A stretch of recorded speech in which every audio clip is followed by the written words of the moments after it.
Et si, en prévision des festivités gastronomiques de fin d'année, nous terminions la saison 2016 de Bleu Up par un sujet sur le repas?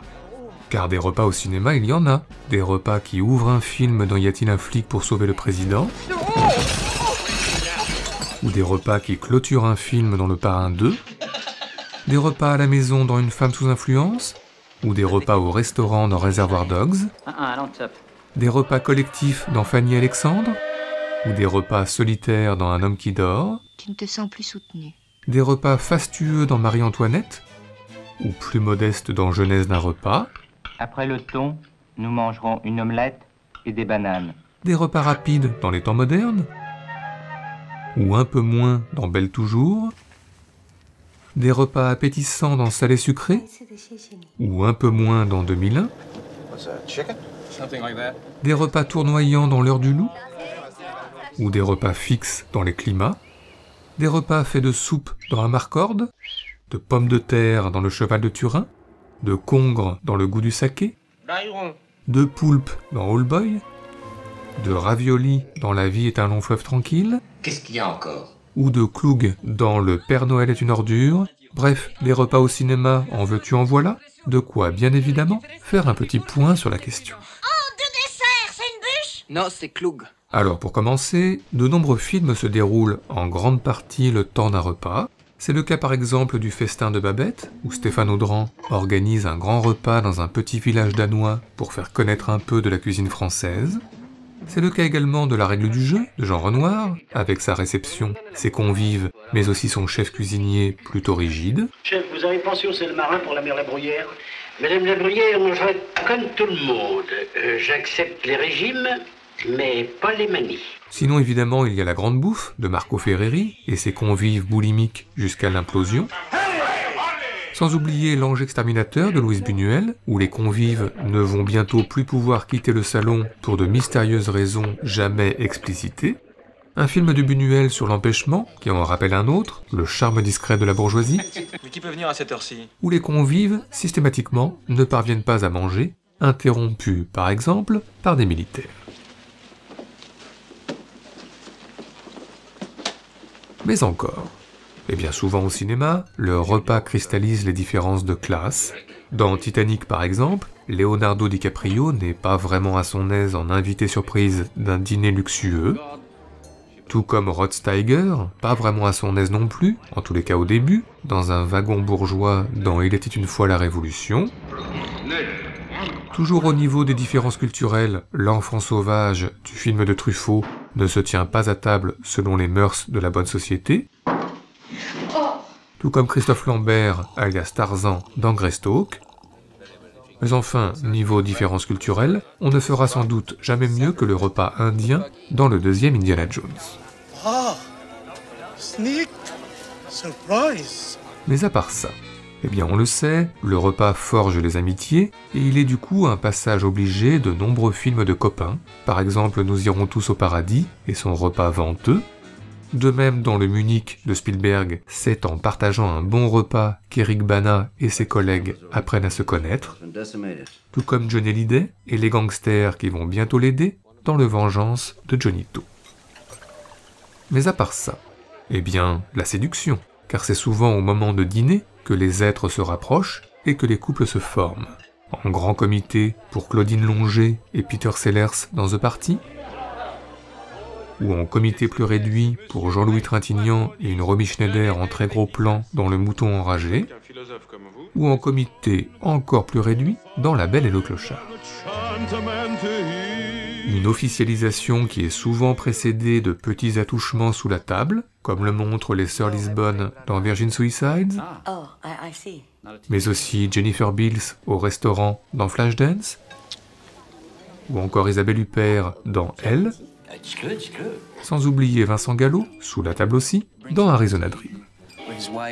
Mais à part ça, et bien à l'opposé, le repas est aussi le moment idéal pour signifier le dysfonctionnement, par exemple celui d'un couple qui ne se parle plus, comme dans le repas de Mikio Naruse, et même d'un couple qui ne se regarde plus, comme Simone Signoret et Jean Gabin dans Le Chat. De même, on ne compte plus au cinéma les repas familiaux qui cristallisent les tensions, entre une mère et son fils dans J'ai tué ma mère de Xavier Dolan, 4 soirs de journée, Eh ben, je te parle. Normal. Entre un père et sa fille dans Twin Peaks Firewalk With Me. School. School's fine. Sans oublier la famille Burnham, qui va bientôt imploser dans American Beauty. Mom, do we always have to listen to this elevator music? Enfin, le retour dans la famille d'un absent de longue date provoque souvent gêne et conflit. Le retour de la fille dans Les Idiots de Lars von Trier. Ou encore le retour du père, incarné par Maurice Pialat, dans À nos amours. Je ne savais pas que j'allais vous déranger ce soir dans cette petite fête. Je croyais au contraire arriver et trouver la maison vide. C'est que souvent, le repas est le moment choisi pour régler ses comptes, ce que c'est bien le fils de la famille Klingenfeld dans Festen, ou ce que c'est bien Patrick Devers dans Coup de tête. À la plus formidable bande de salopards que j'ai jamais rencontrée. Du coup, conséquence logique, la violence éclate souvent pendant le repas au cinéma. Un coup de boule dans 2 jours à tuer avec Albert Dupontel en fauteur de trouble. Une batte de baseball dans Les Incorruptibles avec un Robert De Niro rancunier. Ou des coups de feu aussi dans C'est arrivé près de chez vous avec un Benoît Poelvoorde plutôt nerveux.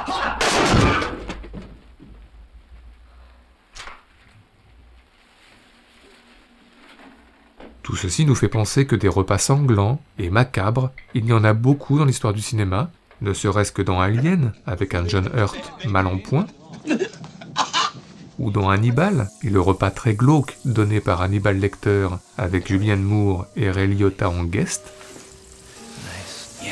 Sinon, n'oublions pas le repas totalement fou de Massacre à la tronçonneuse, avec la pauvre Marilyn Burns filmée en très très gros plan, comme déjà elle-même un peu découpée.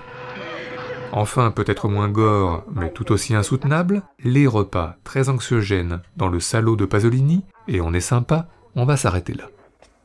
Bref, si on ajoute Pierre Freinet et Jean Gabin, forcés de partager le repas avec l'ennemi dans La Grande Illusion, et Mélanie Laurent, forcée de partager le strudel avec l'ennemi dans Inglourious Basterds, A tombé la crème. Si on ajoute le repas des loups dans La Compagnie des loups, et le repas des cochons dans Le Voyage de Chihiro, mais aussi l'apparition du fantôme velu dans Oncle Boonmi et le chimpanzé à table dans Max mon amour, sans oublier la montagne confectionnée dans la purée dans Rencontre du troisième type, et le flingue assemblé dans on ne sait pas trop quoi dans Existence, mais aussi la food fight de Hook, et celle de la grande course autour du monde, le dernier repas du Christ dans l'Évangile selon saint Matthieu, Prendete, mangiate, questo è il mio corpo. Et le dernier repas des moines de Tibérine dans Des hommes et des dieux. On peut dire que le repas est au cinéma décidément partout, dansant autour de la table dans Beetlejuice, ou dansant sur la table dans Fricks, dans Air, ou dans Chat Noir, Chat Noir. Et tout ceci nous a, plus que jamais, donné des envies de classement. C'est donc parti, en rythme, pour notre dernier top 5 de la saison 2016, celui des meilleures scènes de repas de l'histoire du cinéma, en tous les cas pour nous.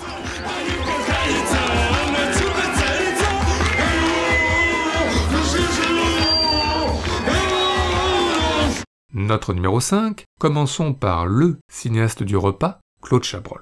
Les exemples sont trop nombreux pour un inventaire, alors passons tout de suite au meilleur, ou au pire, c'est selon, le repas de Que la bête meure, avec l'impayable Jean-Yann.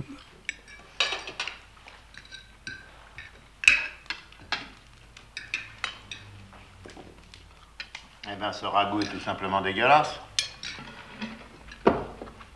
La sauce, c'est de la flotte. Pourquoi tu l'as pas fait réduire? Je fais bouillir 4 heures. Ah bah 5 heures, 6 heures, je m'en fous. J'ai déjà dit 20 fois, quand la viande est cuite, tu la tiens au chaud. Et la sauce, tu la fais réduire à part, dans une casserole. À part, dans une casserole. Je l'ai dit ou je l'ai pas dit? Oui. Vous êtes une fine gueule, vous? Ah oui, à mes heures, oui, bien sûr. Eh ben, vous me comprenez, alors? Mais c'est vrai, on m'accuse toujours de râler, mais on fait tout pour ça. Et j'aime pas qu'on gâche la marchandise, moi. Vous savez pour combien j'en ai de viande ici, par mois, rien que de boucher? 100 000 balles. Et la cuisine, hein, c'est le seul art qui ne demande pas. On peut se gourer sur la peinture, sur la musique, mais sur la bouffe, pas d'histoire, c'est bon ou c'est mauvais. Notre numéro 4 concerne Alfred Hitchcock, encore et toujours. Souvent, le maître du suspense est forcé de faire au milieu de son film un petit récapitulatif de l'enquête en cours, destiné à rafraîchir la mémoire des spectateurs étourdis, et plus les années ont passé, plus Hitchcock s'est amusé à détourner ces petits instants obligés, par exemple dans La mort aux trousses, en rendant difficilement audibles ses explications, et puis dans Frenzy, son avant-dernier film, en déplaçant la scène explicative vers un autre enjeu pour le policier rentré chez lui, échapper à la cuisine peu ragoûtante de sa femme. What's new in the case? Any sensational breaks? No. I'll be glad when we get Mr. Richard Blaney inside, though. Any idea where he is? No, our only lead, Tim, left her job this morning. What's more, I don't know where she is either. You're certain he's the one? Oh, yes, he's the one, all right. There's not even the complication of another suspect. It has to be him.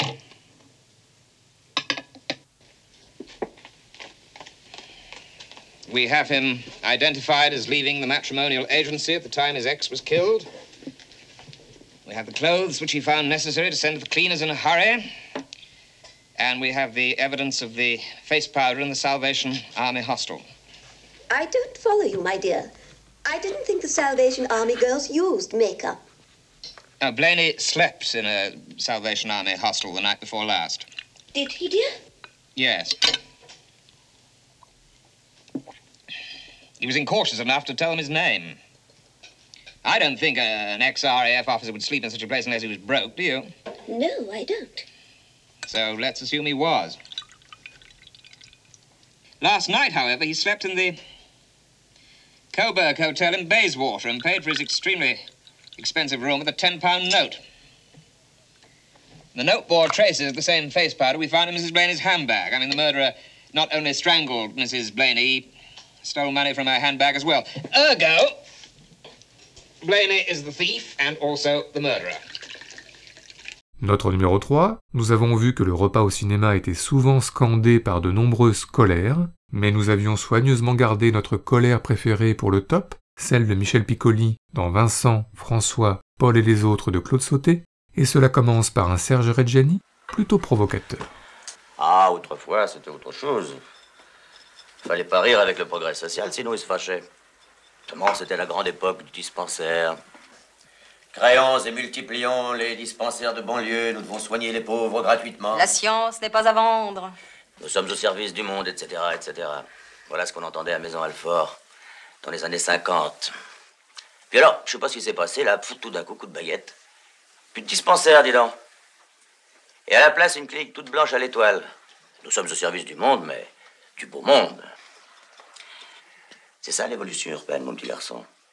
Les autres, ils n'ont qu'à s'installer plus loin. C'est ça, s'adapter, t'as compris? Non, mais je vais pas entendre des conneries toute ma vie. Recevoir des leçons ABC jusqu'à la fin des temps. Écoutez un écrivain qui n'écrit rien, un boxeur qui veut pas boxer. Des bonnes femmes qui couchent avec n'importe quoi. Merde!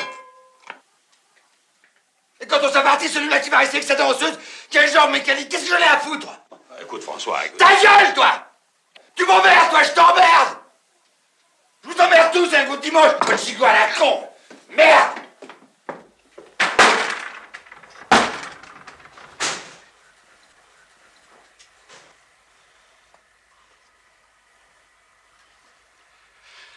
Bon, ben, il refroidit, hein, c'est pas la peine. Tiens le couteau. Un petit peu de vin. Notre numéro 2, nous avons vu que les repas au cinéma étaient parfois un peu crado, mais nous avions soigneusement gardé pour le top le repas très distingué du Fantôme de la Liberté de Louise Buñuel, avec son radical renversement de mœurs. Avant-hier, nous sommes allés à l'opéra voir Tristan et Isolde. Et c'était bien? Admirable. Et puis nous avions aussi soigneusement gardé pour le top le sens de la vie des Monty Python, avec Terry Jones en homme le plus gros du monde, et John Cleese en serveur français à l'accent impayable, en espérant que vous n'êtes pas déjà à table.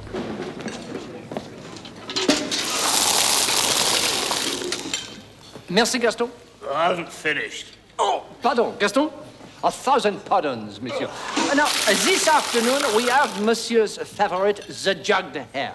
The hare is very high, and the sauce is very rich, with truffles, anchovies, Grand Marnier, bacon, and cream.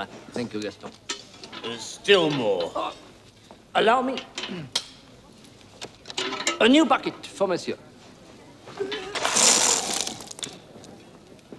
And the cleaning woman. Enfin, notre numéro 1 est le classique des classiques, l'orgasme fin de Meg Ryan face à Billy Crystal dans Quand Harry rencontre Sally, une façon comme une autre, une façon mieux qu'une autre, de clore la saison 2016 de Blow Up. Oh. Ooh. Are you okay?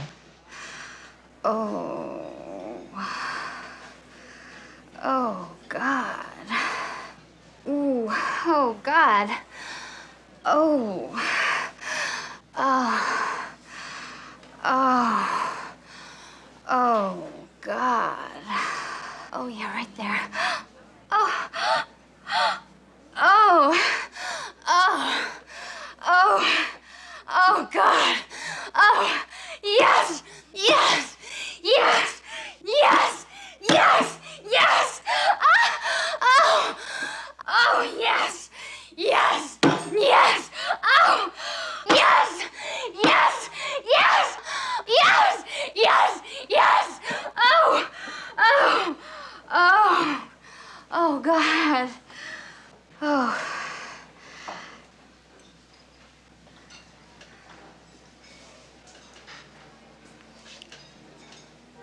I'll have what she's having.